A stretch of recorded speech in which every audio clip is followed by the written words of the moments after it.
And we're live. And How you doing, brother? Dude, we're live. We're going.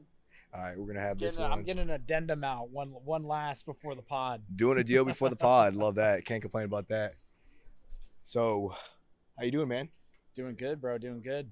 So we're here at our annual top producer event here for Net Worth Realty. We just played golf. Awesome round. My team won. Freaking, I don't know what you guys come in. Probably dead last, to be honest. Came in dead last, but dead last. But they're in first place. That's a B. They're in my first place as is. Flops on, florals were matching. Yeah. We won for style points, but not on anything else, man. They won style points. So we're gonna get into this. Riley is our number one guy in our company.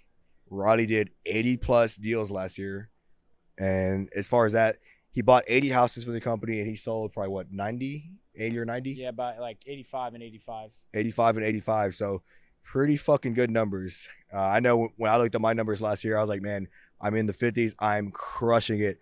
And I look on the leaderboards, Riley's 85. And I'm like, I pretty much shit my pants at that point. I'm like, God damn.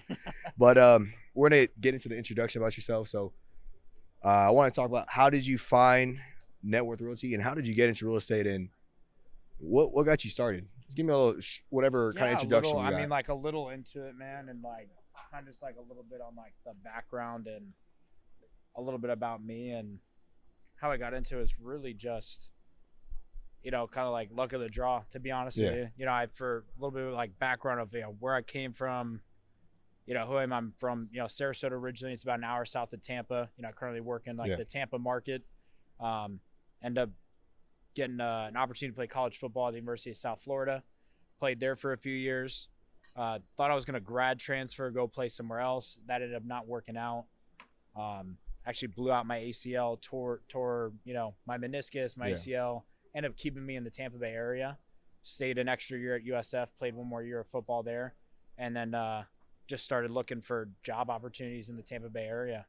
And from there, just, I went and was looking at some internships. And when I was doing that, it took like 60, 70 applications to get 3 or 4 opportunities. So I did the same thing with jobs. And I saw Net Worth Realty Investment Real Estate on Indeed.com. And what did you think about just hearing like investment realty? Like, what did you think that was? I mean, that fired me up. Like for me, like in college, I always wanted to be in investment real estate. You know, like I love the idea of rental properties. I tried to get into it, just took any class on real estate I could in college just to get, an idea of it. But I just thought it was really simple. I thought it was just, buy a house, put tenants in it and rent it out from there. Yeah. I really thought that's all it was when it came down to it, So from college, you already had the idea like, man, I want to do that in the future, but you didn't really have the idea like, hey, I'm going to do this right away. But ACL, you got hurt, couldn't continue football. And you're like, all right, let me look for an opportunity. You saw investment real estate, decided to opt in and go forward with that. And then from there, reach out to Net Worth, and then what happens there? Yeah, no, like a guy, he actually worked with our company, but a recruiter for us, like, actually ended up reaching out to me. Josh, too, who's a mentor of mine, called me that day and was like, hey, like, I'd love to have you in for an interview. He was like, you come in tomorrow? I couldn't come in that day. Yeah. It was my last bowl game ever. Yeah. Playing in for, for collegiate football. And then it's like, I can come in the next day. So game got rain delayed like probably 6 or 7 times. The game ended at like 2 a.m. What the fuck? My interview was at like 9 a.m. Yeah. So they had us in a hotel down in downtown Tampa. I had my suit with me, so they got a few hours of sleep, went to the interview, and from there, like, once I met Josh, I was like, man, you're hooked. great. Yeah, I was hooked. That's awesome, man. So you're hooked, and you get started. And what time frame was it? Like, what year? Like 2018, 2019? This was, so I graduated college December of 2018, so it would have been going into like 2019. Going into 2019. So for those of you who don't know that are not really in the real estate realm, this is before we've had the hottest market we've ever had in our age in the United States. So this is like 2019 time frame. He said beginning of 2019. So everything's just really smooth. Nobody really knows what's going to go on. COVID hasn't happened yet. And Roddy just started real estate. So let's talk about how when you first started. So like getting into it, man, it was, it's like anything. Your first few weeks, you're like, what exactly am I doing? What's going on? How is this exactly working? It's a lot of adversity in the first few months. You feel like is this right for me? Is this the right fit? But I knew the culture and like the atmosphere of like the company that we have really is what kept me into it. You Yeah. know, like just knowing I was surrounded by some great people, you know, Jackson Guidry, Nathan Som, Alex and Angelo, like those, we hung out a lot. We did a lot of business together. You know, when stuff was tough, you know, they always were there for me in that time as well too. So Yeah. it wasn't like it was just like I had to go into wholesaling real estate or doing stuff on my own off the get-go. You had awesome mentors off the Yeah, bat. it was like just, you know, people that were there for you. It wasn't like I was doing it on my own. Yeah. You know, like you're going to have adversity and business and life, whether it is, you know, regardless of it. But if you've got people you can experience it with, you know, and go through it together, you know, it's going to help out a lot more. And these guys probably had like awesome vibes going into it. They wanted to see you succeed and like make you. And it was probably the closest thing to like a locker room feel. Yeah. That I could, you know. So it's pretty much a quick transition because you went from a real locker room to like going into a real estate firm where it's a locker room feel. And yeah, it's like a more like brotherhood, like sisterhood kind of thing. Like where it's like you've got people that we do, you know, we battle together, we succeed together, we lose together, we win together, you know, all of the above, you know. So it's the same thing. It's not like it's a salary position. You just go in, you sit in a cubicle all day and you kind of work and do what you got to do. You know, you kind of just, you know, we're actually all experiencing the troubles and the adversity. Like if we win together, we win together. If we lose together, we lose together. You know, it wasn't like it was just, you know, doesn't matter whether if I have a good week, you know, I still make $18 an hour versus if I have a bad week, I'm going to still make $18 an hour. Like if I have a bad week in this line of business, you know, you're going to have a bad week. The paychecks aren't going to reflect based off of that versus if you have a phenomenal week, you know, the sky's the limit, you know. You could go and have 2 or 3 of your best deals early off and in the beginning, and that could be, you know, making your whole salary for what like a normal salary position would be, you know, in a month. You know, and for me, that really got me into it too is, you know, I worked a supply chain position in downtown Tampa. It was the SunTrust building. It's now the Truist building now. It's for a company called Anchor Glass. You know, these beer bottles might actually have. They might be made by, I don't think these are made by Anchor or not, but it was a glass company. They make beer bottles, like Tito's bottles. Like if you give me a Tito's bottle, I can tell you where it's made from actually. And I saved the company. I was an intern. I saved the company, I think it was $260,000 in a week. Yeah. Just by like factoring out where like materials would come from and how they would come in and whatnot. And that didn't, you know, it didn't matter how much money I saved the company. Your salary, right? I still made $18 an hour working an internship, and then the next week, you know, if I fucked off and did, you know, took a 3-hour lunch, I still made $18 an hour. It really didn't matter at the end of the day, you know. 100%, and that's crazy. So getting back into like when you first got into real estate, how early on did you have success? Like were you selling houses as soon as you became a sales agent, or did it take a little while to get your stride? What do you think about that? And just tell me more about. I think, you know, like in the beginning, especially where I'm at now, a lot of people think that it was just like, it just came like naturally, you know, like it just like off the rip, it's just always been this way. And it wasn't like that, you know. For me too, like my favorite story too is I remember, you know, I had sold 2 or 3 houses, but you know, how we get paid is Bill.com, you know, for the people that listen, you know, like Bill.com, you see that Bill.com hit. Yeah. I had 2 or 3 emails hit today. That's a great email feeling, you know? Yeah. But I didn't have that feeling hit yet. You know, like I hadn't made any money. I had started, let's just say like end of February, March 1st of 2019. And this is going into like the first or second week of June of 2019. I hadn't had a paycheck hit my account, you know? Yeah. So, you know, I had saved money. I did everything from like charging fucking bird scooters in my apartment to get, you know, make a couple extra bucks to pay for lunch, to selling some like, you know, old USF clothing, to, you know, do whatever it was to just like, you know, pay the bills and make stuff happen. And make it happen. Yeah. And I remember there was a guy that had a "We Buy Houses" sticker on his Hummer. Drive by, parked at a coffee shop. I pulled my truck in, park real quick, go in, talk to him. I may be in the coffee shop for 5 minutes just to get the guy's business card and walk out. And my truck's gone. This is like 11 a.m. on like a Tuesday. Oh fuck. You know, and it's just not there anymore. You know, and so I there's a tow away sign right there. I called the number real quick and I say, you know, hey, you know, I know I'm in the wrong. I parked here. You know, like the truck's in my mom's name actually. You know, what's it gonna take to like if you just like drop the truck right now? Yeah. You know, let me come and pick it up. And he's like, hey man, since you're being real, like you're not fighting with me. Most people argue with me all the time. Like, I'll drop it right now for $180. So for those of you that And don't know, this guy's already negotiating. He's not. yeah. He's early on, and he's negotiating with a tow truck driver. So Yeah. he has it in him already. So, and I was thankful the guy said it, but he didn't know. Nobody else knew around me. Like, I wasn't letting me know, but I had $200 in my bank account. Yeah. Like $200 cash. I probably had $3,000 or $4,000 in credit card debt at the time. Yeah. And that's all I had in my name. So I called my roommate. She came and picked me up. She pulled money out of her bank account. Yeah. I Venmoed her $180. I went down my last $20 in my bank account, picked up my truck 20 minutes later, and the very next day my first bill.com hit. Ooh. Went to 20, down to my last $20.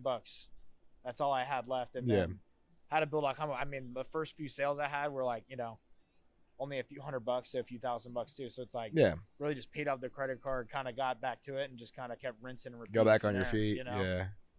That's fucking awesome. And that's crazy, man. Like it's really at those times where you're getting to the point where you're racking up the debt. You're working as hard as possible, and your bank account is draining. And I call that as an investor. I even get those times where like, man, you got so much stuff going on, and you wake up in the middle of the night thinking like, damn, how the fuck am I gonna do this? How am I gonna do this? Like, what do I gotta do? Like, you wake up at 2 a.m. like, what do I gotta do tomorrow to make it happen so I am not bankrupt, so I am not broke? And I mean, those are those times. I remember when I got out the Marine Corps, I fucked off a lot, man, and I had credit card debt up the ass. I was about $30,000 in debt. It's a lot of fucking money, but I mean, made it happen, paid it off, and similar situation, like $3 or $4 grand, and you're getting down to your last like freaking couple $100, or you said your last $20. Like, how's this gonna work? How is this gonna happen? Like, I am literally fucked if I don't do this. And then Bill.com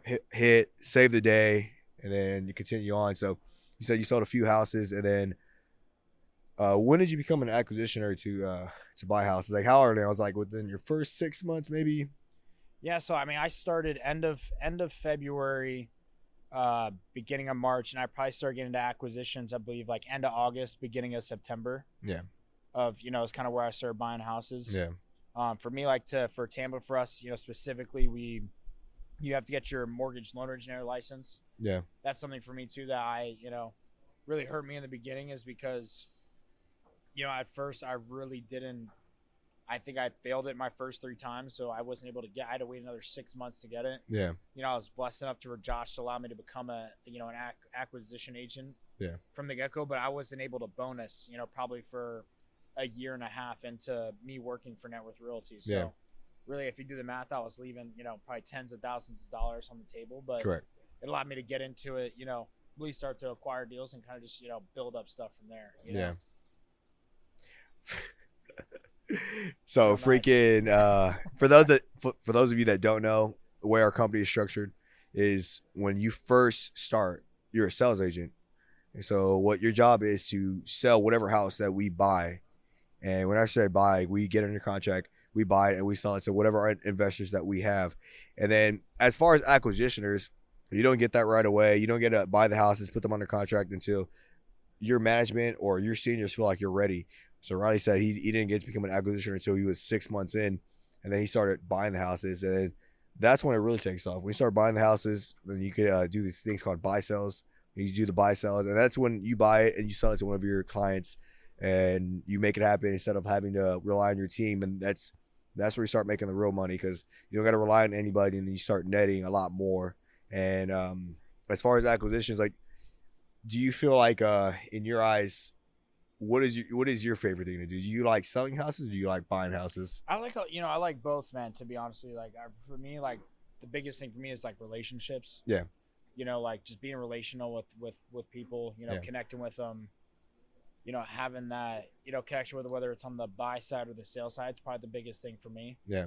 So there's nothing better than, like, selling somebody a house, they do really well on it, connect them from there, and they absolutely crush it. They're ready to do it again. And they're ready to do it again, versus also, having somebody that, they rely on us to also acquire these properties and buy it from them as well too. Yeah. So it's like, knowing that I have a relationship with them on both sides, really just connecting with people and having that connection on the buy and sale side is probably the biggest thing too. It's fucking awesome. Like, you're helping people make money on both sides, and exactly. That's what it is, man. You want to, like, have relationships where people, like, they not rely on you, but they count.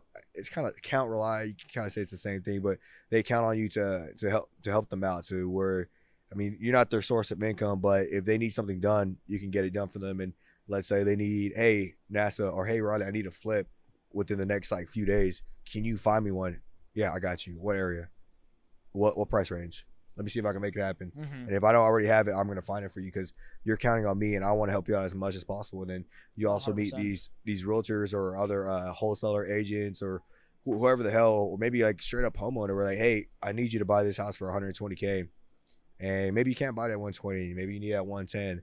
And you make it happen for them. And when you make it happen, they freaking love you. And guess what? They're going to come back time and time again to continue sourcing you these things for you to buy, not things, but these houses for you to buy, because you make it happen time and time again. And then you sell it to whatever your investor you have that wants it in that neighborhood or that area or zip code, whatever.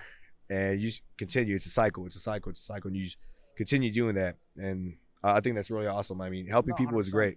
And I mean, obviously you've done it fucking hundreds of times. Yeah. I know you've talked about me too, but I know you've had a lot of success as well too, man. But like, you know, I know we're on a podcast right now. I've never done a podcast. I've been on plenty of these trips. You know, like what kind of got you into like doing this, man? Like, you know, doing the whole podcast thing, kind of getting into it. Like, well, so the whole podcast thing, I was actually talking to my business coach about that. He knows I like to talk, and that's one of the things. Everybody tells me you got a mouthpiece on you. When they say you got a mouthpiece, is you like to fucking talk. And you know, the reason I got into podcasting is like, man, I want to provide a platform for other guys that fucking kill it. I want to let everybody know who is killing it, so they can spread their word to other people, so they can maybe get into that and do business with them, maybe do business with me. Also share their story so people can know anybody can do it. When I say anybody can do it, anybody can do it, because I met guys from different realms of life, different areas, different states, where they come and they fucking slay at this job and they fucking kill it, you know. And the reason I got in is just to help others out and just provide a platform and, you know, let everybody know like nothing's impossible, and it's like it's definitely possible, you know. Mm-hmm. So that's one of the reasons I got into it. No, it's awesome, man. Yeah, you know, like I've always thought about it. It's, you know, it's great, you know, just like you're a talker, man. I'm the exact same way, you know. Talk to everybody, relate to everybody, you know. Just doing a look around, I probably talk to everybody besides these old people behind us right now. Just being honest with you, man. And the funny part is, after this podcast is over, he'll probably go talk to them to see what they're up to and see if they're ever looking to buy investment real estate in Tampa. That's the type of guy Riley is. He wants to talk to fucking everybody. No, 100%. You got to have fun with it too, man. You know, whether it's you're getting a beer from, you know, like we were in the airport on the way here, and, you know, it's my two guys, Sam and Jordan's first trip out here on a network trip. You know, they're crushing it in Tampa as well too. And we went to Cigar City Brewing Company. In the airport, they got a little stop in there, and we're just talking to the people next to us, and we're saying, oh yeah, we do investment real estate, and they're like, oh, you know, you guys, you know, do you work for this company or for that company? They end up saying, oh, do you work for Net Worth Realty? Ends up being they bought 2 properties from Net Worth Realty of Nashville. Yeah, totally. You know, they were just in town on vacation. You know, the wife does some development stuff for, you know, like a hospital type business that's based out of Tampa. Yeah, and the husband does like all the work himself, and they actually bought 2 deals from Net Worth Realty of Nashville. Said it was the 2 most profitable deals they ever had, and they haven't bought a deal in 2 years, and they're gonna start looking again. Yeah, and it's like, you know, it's like what a small world. You know, fucking like, awesome, you would man. Never know. Yeah. Like we just connecting with them. I know our buddy Zach, who's the hunter. He's not, you know, he's not in the picture. He just stepped away, but you know, the guy was showing us all his hunting pictures and whatnot. You know, my buddy Sam's a hunter as well too. So. Yeah. You know, him were talking and connecting. It was like, you know, something that's crazy. Just, you know, just saying hi and being friendly with the person sitting at the table next to us led to something that's like, you know, as crazy as that, you know. It is crazy. And you talking about like our friend Zach that's a hunter and stuff like that. Like this guy was one of those guys that takes people on hunting trips and all that. And this guy's from the sticks, you know, like from like the woods, like redneck guy, freaking crazy Texas accent. This guy kills it. Riley, freaking Division I football player, guys real estate, freaking kills it. Freaking me, freaking prior Marine, came in here to kill it. Everybody comes in from different walks of life, and they make it happen across the board, and they figure it out. It just doesn't fall in your lap, and it's not like overnight success. Like these guys everybody comes in that's worth the shit. They come in and grind as much as possible, run the play, and they kill it eventually. You know, not everybody kills it either. A lot of people get very lazy. You know, I've been the type of guy that gets lazy before too. But at the same time, like if you put forward for your best effort, no matter where you come from in any walks of life, you can make it happen. And that's just one of the main things. That's not just with real estate. That's with anything you do as far as like entrepreneurship, or let's say even if you have a 9 to 5. If you have a 9 to 5, you probably kill it and get to max out and get to whatever top position you want. But as long as you put forth your best effort and work as hard as you can make anything happen. We're gonna roll into the next topic. I want to talk about what kind of mindset you have, like what you do to have the mindset you do to continue doing what you're doing. And you know, like I said, I've gotten lazy before.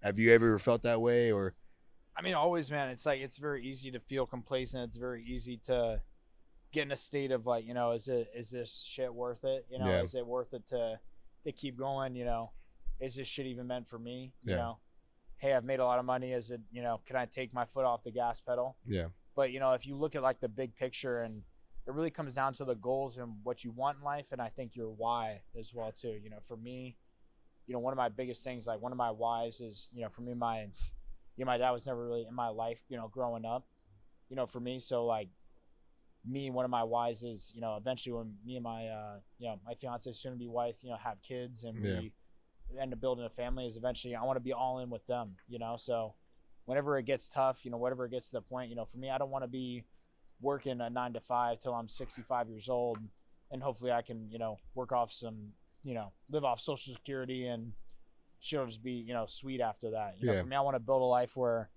you know, I have my financial goals, I have where I want to live, you know, how I want my life to look, and also, you know, really be able to give my family everything that I can and even more, you know, on top of that. So while it gets tough, you know, for me personally, I just dig deep into that why, that passion, whatever it is that gets you going every single day. And I feel that's, you know, it's important for everybody to, you know, to find whatever that is and, you know, attach onto it and really dive deep into it and go from there, you know? So finding that why factor is what he's saying. The why factor for him is that he's going to have a family, and he already has a family, and he's going to grow that family, and he wants to have that generational wealth where he doesn't have to work that 9 to 5, you know, and that's fucking awesome, man. It's crazy.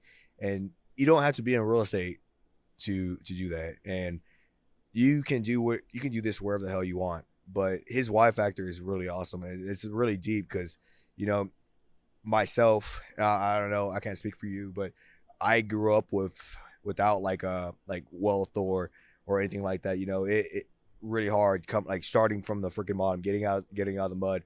But he's probably not saying that he wants to make a cushy life for his kids, but he wants to make sure everybody's good and make sure like nothing is what it doesn't need to be, you know. But that's a really awesome why factor. And you know, everybody should have a why in whatever they do, no matter if it's like business or let's say you are a competitor in sports or whatever. You need that why factor because I mean, doing something for no reason, I mean that makes no sense at all. And then as far as like why factor, one of the main things that you need in this industry is discipline. How do you structure your own discipline, and where did you get it from? You know, discipline, man, you know, and I'm not the most disciplined guy, to be honest with you.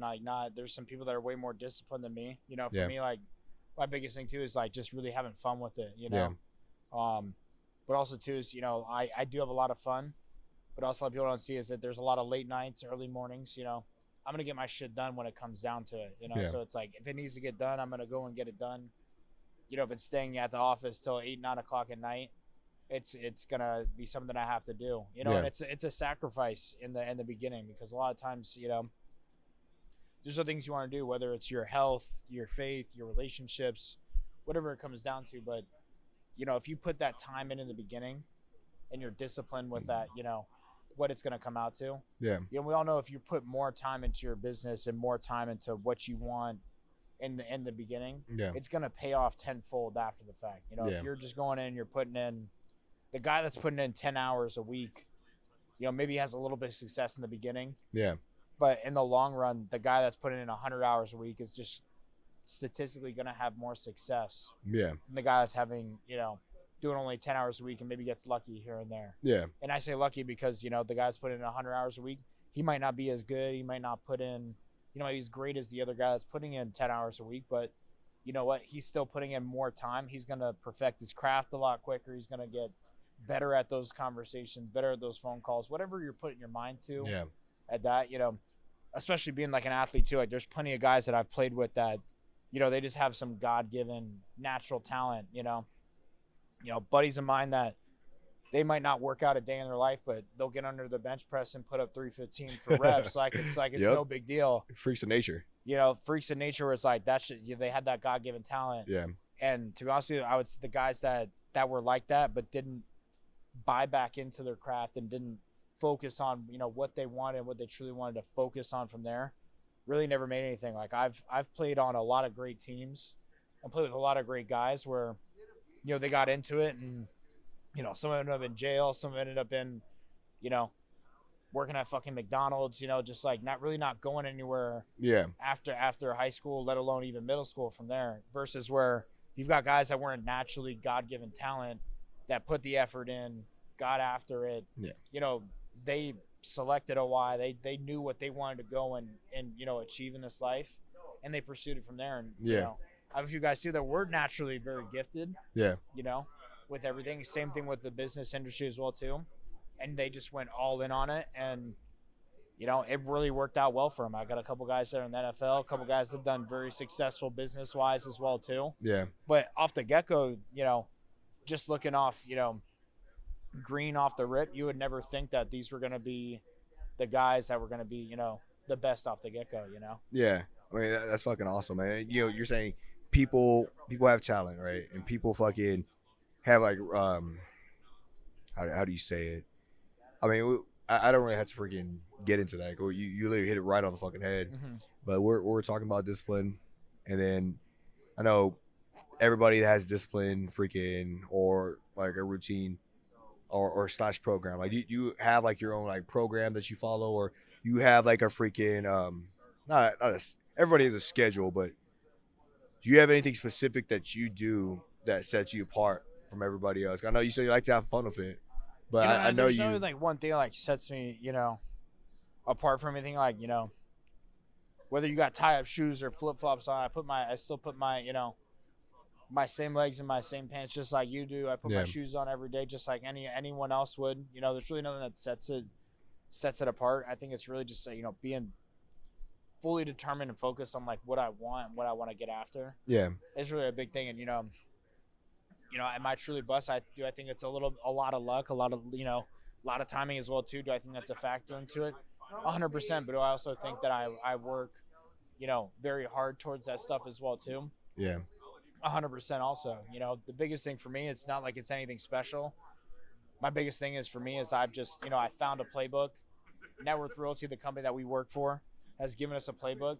You know, I've had some amazing mentors in my life, some amazing coaches that have given me this playbook, and I just did it over and over and over again, nonstop, and it really just worked from there. You know? Wasn't like it was anything special, wasn't anything different, wasn't like there was some special Kool-Aid or some special sauce to get it going. You know, it was really just the running the play and executing it over and over again to make it work. You know, for me, I'm a big football guy. So you look at like the New England Patriots, you know, they're not doing super great this year, but previous years, you know, you got Bill Belichick, Tom Brady, a couple wide receivers are not big name people. You know, they got a playbook, they just execute it, they run it perfectly. There's an expectation, there's a standard. You know, like if you run the play, you know, correctly, and you just operate on that, you know, that standard over and over again, it's bound to work. Is it going to work every single time? No, it's not going to. You know. There's going to be failures, right? There's going to be failures. Yep. It's not like it's 100% on every single thing. You know, it's not like, oh, I'm just going to go do it and it's going to work. It's going to be failure after failure after failure. But if you continue to work on it over and over and over again, it's bound to work at some point. I mean, it's like making offers, man. You don't buy every house on the first offer, and you don't buy every house you offer on. Yeah. I mean, you just do it enough times where you make your odds good enough to where you get enough. You know, let's say if you offer on 2 houses a week, you have a 50-50 chance of buying a house at that point. Mm-hmm. But you offer on 15 to 20 houses a week.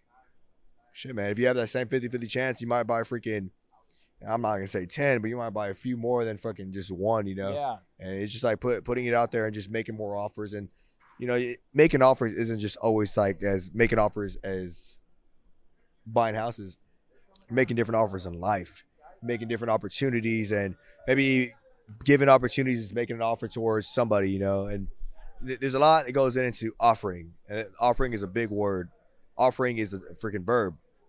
Everybody should look into that and just define offer in your perspective, So what motivates you, brother? What motivates me? I mean, like, for me, it goes back to the why, man. Yeah. Like, really digging deep into it. Like, for me, my family, my fiance, soon-to-be wife, Claire, really, really is what, motivates me every single day. Yeah. For me, too, and it's like my future family, my brother, my mom, like, all that stuff's really, really big into it, too. And I've always kind of had, like, an underdog mentality. Yeah. Like, regardless if I've been at the top or I've been at the bottom, it doesn't matter, whether I've been the best or the worst. Like, I'm always going to have that underdog mentality of, like, I just need to go out there and get after it and prove whoever it is wrong, whether it's somebody, myself, other people out there. There could even be nobody looking, saying that I can't do it. But to myself, I kind of just tell myself that every single day, where it's like, almost like I need to prove myself wrong or others wrong. Yeah. Just to get it going. To prove a fucking point, right? Just not to, it's not necessarily to prove a point. It's more just like really what I want and how I want to succeed, at the end of the day. Like, for me, I've always been a big visualization, put something on paper, write it down, manifest it, yeah. Put it into perspective what's possible, what can be done out there. For me, being I don't have the watch on right now, but I going down number one for net worth realty, you get a Rolex, yeah. when you go number one in the company. And for me, I had a blue Submariner on my iPhone as my wallpaper, as my lock screen for 2 years. And you manifested it into reality. And it got to the point where it's like, I thought, I really thought I was going to win it one year. It was on my phone screen for another. To now, like, my phone screen on my current phone is I don't know what kind of airplane it is, but it's an airplane. For me, I want to go and travel, experience the world, go and do things, top to bottom, where it's like, yeah, it might be a stretch, it might happen, but every day looking at that, I just know, like, if I keep working hard, if I keep seeing that, looking at it, I know it's going to happen. Yeah, exactly. It's going to come into existence. No matter if it's like today, tomorrow, or maybe a few years from now, it will fucking happen. Because you see it every day and you're like, I want that. And, for those of you that don't do this, I'm a big believer in it. Riley's a big believer in it. Manifest everything you want into reality. Write down or scream out loud your daily affirmations, no matter if you think it's embarrassing, if you freaking live with roommates, or you have a girlfriend, or you have a wife, who gives a shit? You're affirming what the fuck you're going to do in life. You're going to manifest it into reality. And, you do it whenever you want. I like doing stuff first thing in the morning. For me, I like doing it in my car on the way to work. I got a little drive from my house in downtown Houston to freaking where I work at. And I'm fucking basically screaming in my fucking car on the way, on the freeway, saying what the fuck I'm going to do. No matter if it's today, tomorrow, or what I want in the future, I am literally screaming it. And I'm sure Riley has something like that. I just know I love fucking screaming. I like being loud, even in my own fucking car. Just getting fucking hype, man. It's hyping yourself. That's all. I mean, you're hyping yourself up, but you're saying what's going to happen. And if you fucking say it enough times, it literally happens, man. Yeah. I mean, I know for Riley, he's soon to fucking take this position here as a general manager in Jacksonville. How long did it take you to manifest that? Like, how many months did that where it came in? To be honest with you, man, I really didn't, it wasn't like I manifested that either. I just came into it, We guys, I know of Vidal over there. I've taken over offices, I've had great success. Josh, like, it's an amazing mentor of mine that's, he's coached me up. He's opened up the Dallas-Fort Worth office, Minnesota, Tampa. He's now helping the Orlando office. He's coaching me up to go open up the Jacksonville office. It's fucking badass. When I first started with Net Worth Realty, somebody else had a claim on the Jacksonville office. Yeah. So for me at the time, it wasn't like I even thought like Jacksonville was even a thing. It wasn't an opportunity. You know, and it wasn't until about maybe a little over a year ago. Josh and I had a conversation of like, hey, you're about to go number one. You went number 2 last year, about to go number 1. Like, you're going to have a claim on an office. You're like, this is, the next step. And what do you think about Jacksonville? And I was like, to be honest, man, like, since the claim opened up, I was like, that's like my number 1 opportunity. I looked at Raleigh, North Carolina. You know, I obviously looked at West Palm, Miami Beach, as well too.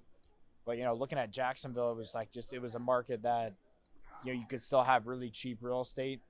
You know, I'm talking $40,000-$50,000 to buy a house. To then, you know, you look at some super cool beachfront, waterfront properties that, you know, are $1 million plus. Yeah.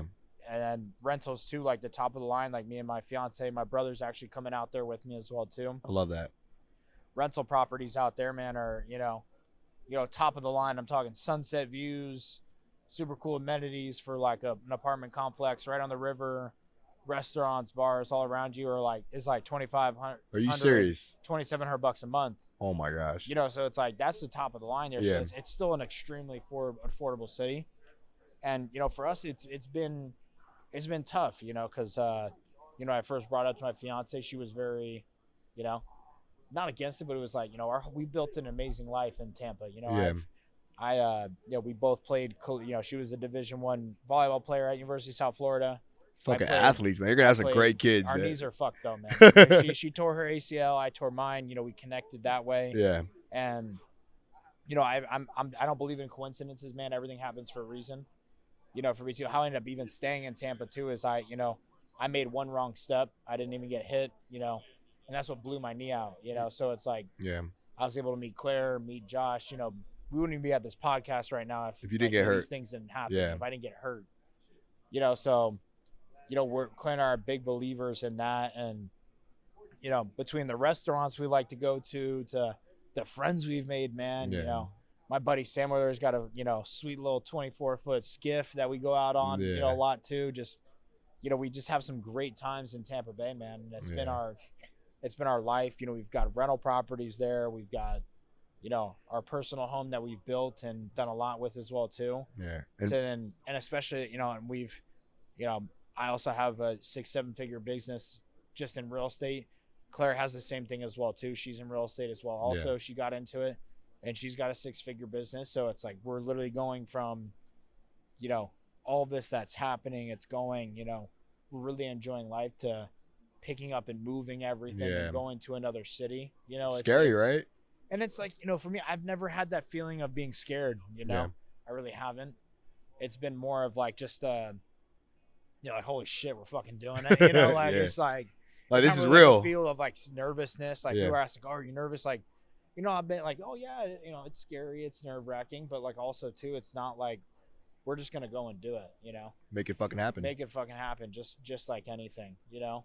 At the beginning, it was tough for, you know, doing that because, you know, we do love Tampa Bay. You know, we love that area. That's just where we've been, but we also knew like what we wanted, you know, what we wanted for our family, what we wanted for our future.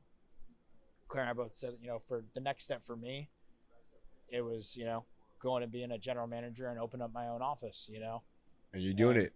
And the same thing, you know, my pastor, that's a big mentor of mine. Josh, that's a mentor of mine. Also the same thing. It's like, you've got to have steps to grow. Even some big investors of mine, you know, they buy 15, 20 properties a year. Like, you know, hey, it sucks you're leaving, but it's also like, hey, that's the next step, you know. And they're proud of you. Huh? They're 100% proud of you. They're proud. I mean, like, I've sent texts. I've put, you know, Jordan and Sam, they've connected with some of my buyers as, you know, that are going to be, you know, obviously they stay in the Tampa market. They're not going to follow me to Jacksonville. You know, I'm like, hey, you know, this is what I'm doing. You know, hey, I'm actually going to be leaving the Tampa area. And they're like, hey, we're super proud of you. You know, thank you for everything over the years. And these people you know, they've invited me to family dinners with them, you know, like the barbecue, the cookouts, you know, like tailgates, whatever it is, you know. People invite me to their birthday parties. You know, it's like I almost have a connection with these people, and it's like it's just, you know, it's great to be like have that support behind you, you know. And he hit it without me even having to ask about that. He's talking about going to birthday parties, cookouts, hanging out with these people. That's what you call a relationship, and that's how you go far in this business, like relationships. And we didn't really touch on that too much this podcast, but these people, they fucking love him and they want the best for him, no matter if he's doing deals with them or not doing deals with them. He created that relationship to where these people are his friends, like maybe family on certain levels with some people, you know. 100%, man. And that's crazy. You don't get that just from doing one transaction with somebody. And oh yeah, I got a relationship with them. Like, yeah, you might have done a deal with them, but if you want to be the best in this business or whatever business you want, you need to make relationships to where it's not just surface level. We've done a transaction.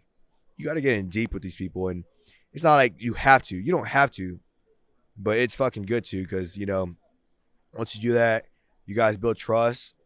The rest is history at that each point. Person's gonna be a little different too. Like I've got relationships that I have, that are, I just sell them houses. Like that's all it is. And they're cool with that. That's all they want. Maybe see to what do they do more of?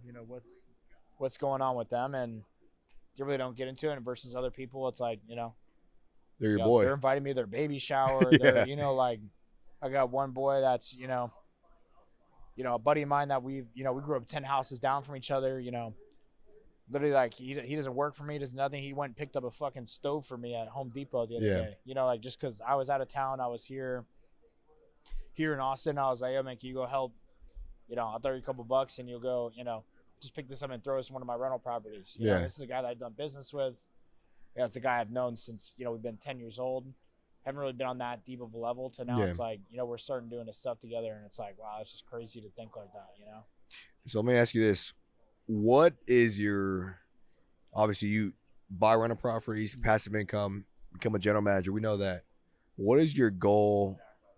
Your ultimate goal? I know what your goal in life is, but what is your goal in, I would say, real estate, or as far as being an investor or entrepreneur? What is your goal as an entrepreneur? Yeah, like going at and I feel like you said, you knew my goal, but I feel like, the goal I feel like it always changes, like to whatever, for me, the goal is, financial freedom. For me, a big goal of mine, and, my uncle always told me this, if I want to go to Publix, shout out those Florida people that know what Publix is. I don't know if I've been to Publix one time. Know what Publix I've been one is. time in Florida. If you're listening to this podcast, you've never been to Publix, go there, get a Publix chicken tender pub sub. Publix is getting the free clout right now. Yeah. On the podcast, but man, like I just want to go to the grocery store, and if I want to buy double stuffed fucking Oreos, like I'm gonna buy double stuffed fucking Oreos. Don't matter whether they're fucking BOGO on sale. Like for me, I want to be able to go to the grocery store, buy what I want to buy, do what I want to do. Like I never want the dollar figure to be something that's gonna hold me back based on something that I want to do. Like if me and NASA decide 10 years from now that me, him, Austin, Jordan, Sam, we're going to go on a fucking golf trip to fucking Montana on a Tuesday afternoon and just kick it like old times. I want to be able to do that. For me, it's like having that freedom of like being able to go do and say what we want to do. Not saying that's like, I want to fly and own a private jet. That's not really like a thing for me. For me, it's wanting to be able to experience, do the things that I want to do on my time, on my clock, be able to go and,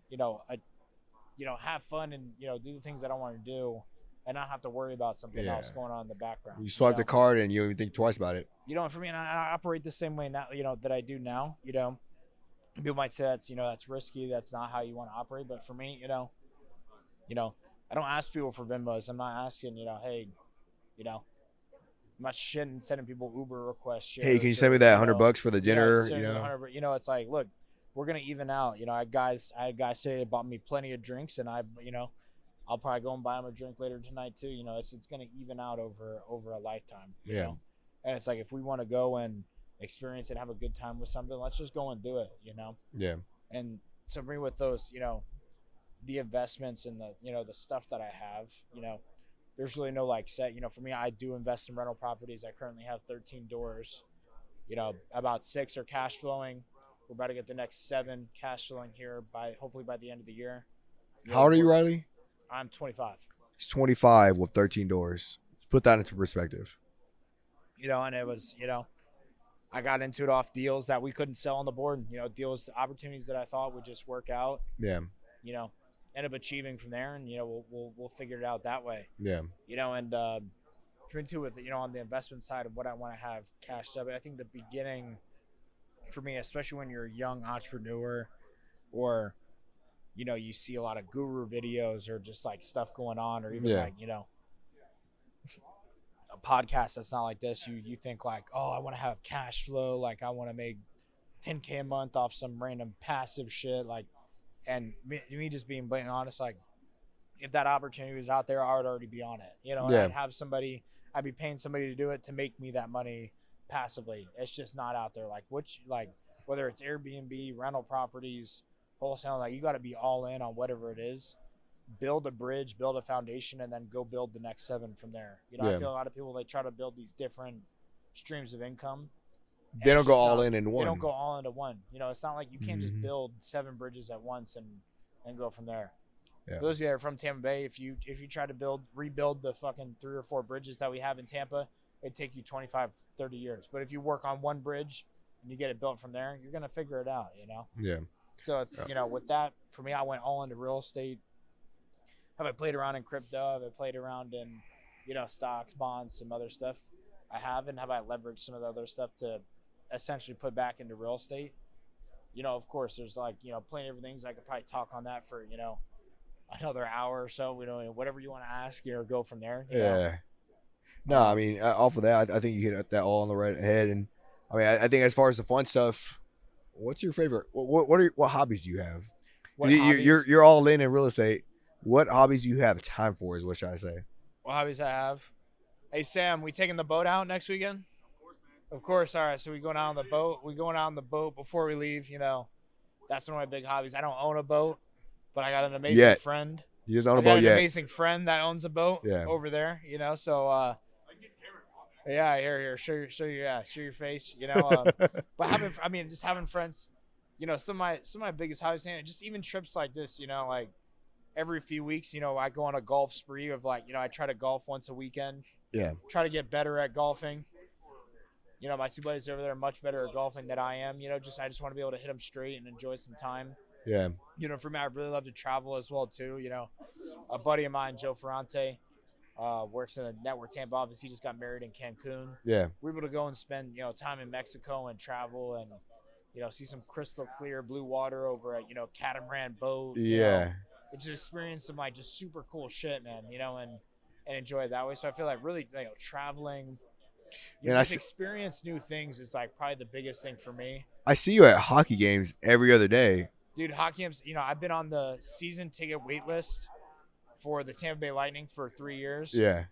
And that was another thing I manifested, man. I could probably go back in my notes, take a look at it. And I said, you know, hey, one of my goals for mine is to get Lightning season tickets. Yeah. And I put my name on the wait list. This was about 3 years ago. I just got the call of like I can get Lightning season tickets. Yeah. Got very lucky. I was able to get 3 seats, like 20 rows from the ice. Yeah. Oh, listen, it's row J, 129, baby. You know, just that's fucking sick. It's pretty close to the, you know, the ice. To the glass and shit. Yeah. Right from the glass, you know, and you know, ended up being that I already knew that I was moving to Jacksonville, but like I got the call. That was something I wanted to do. You know, I wrote the check and I was like, I'm going to buy these fucking season tickets and just do it and experience it, you know? So now, too, it's like, you know, it's not like I just don't get to go to them. You know, my brother gets to go to them. I'm taking, you know, be able to take my mom to some of these games as well, too. Clients. I mean, like, there's something about just, you know, especially a hockey game, too, and in Tampa Bay, like, it's electric, man. Like, you just got to Did you guys win the NHL Cup or? They've won the Stanley Cup a few times, so for them, it's just been, you know, really popping off with stuff they got going on. Thanks for getting in front of their camera.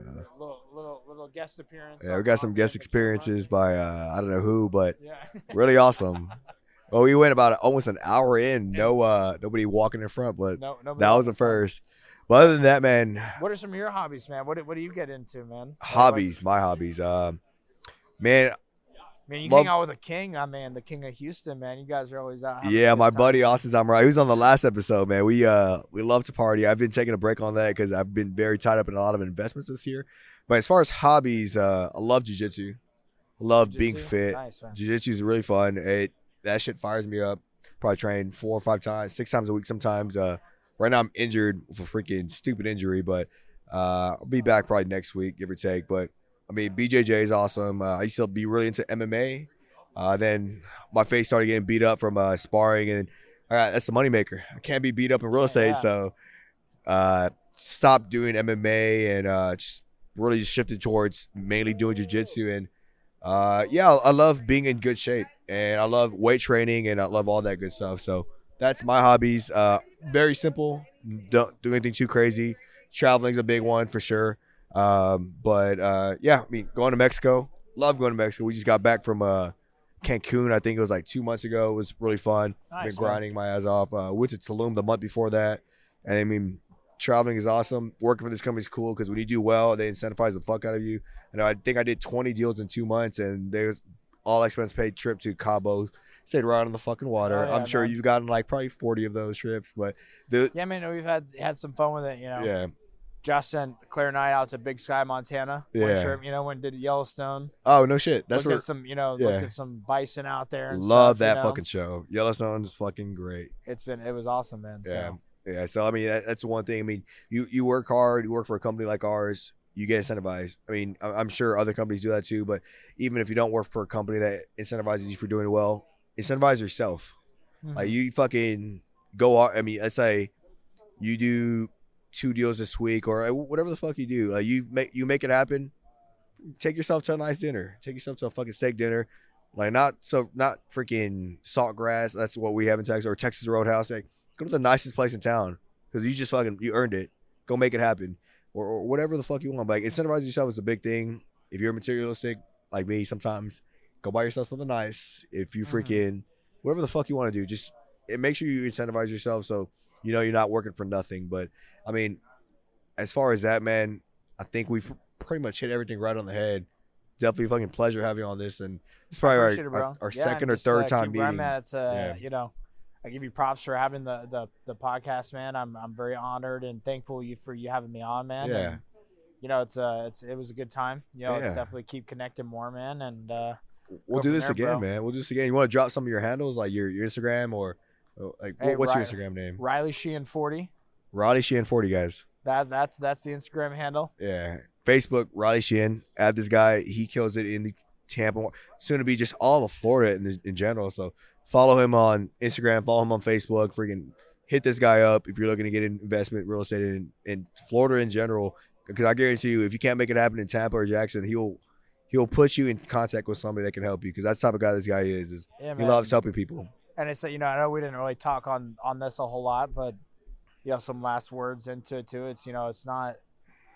I can tell you what, I don't know everything, but I try to know everybody, and it's not what you know, it's who you know, who you connect with, who you have relationship with, who you can go out there and just, get deals done with at the end of the day. If you can have a relationship with somebody, it might not pan out in the first couple minutes or even the first couple days of something happening, but that could be somebody you connect with and end up leading to some massive success years from now. You know?